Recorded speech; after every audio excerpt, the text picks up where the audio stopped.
Hi everyone, welcome back to our channel again. This is Miki here and I'm back with a new tutorial. And on today's video, I'm gonna show you how to unhide post on Facebook timeline. So without any further ado, let's start.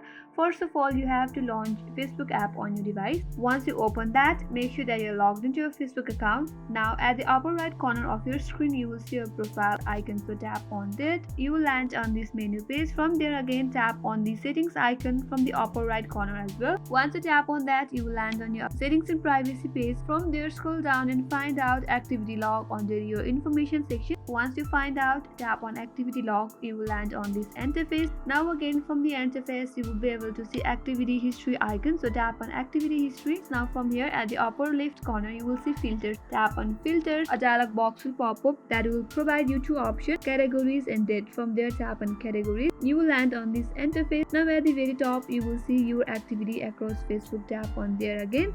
From here again, tap on post. Here scroll down and you will get bunch of menus. From there, tap on post hidden from profile. Once you see that, tap on there. You will land on this interface where you will be able to see all your posts that are hidden from your Facebook timeline. And now from here, but before that, if you are new to our channel and haven't subscribed our channel yet, go subscribe, like and hit the notification bell icon so that you will get updates for the next time we upload more videos on our channel. Now back again, once you select that specific post that you want to unhide, from there tap on three dot icon. A dialog box will pop up. From there, tap on add to profile. Once you tap on that, your post will be again added to your Facebook timeline. So this is how you can simply unhide posts on Facebook timeline. I hope this tutorial helped you. That's all for today. Thank you for watching till the end. I will see you on next tutorial.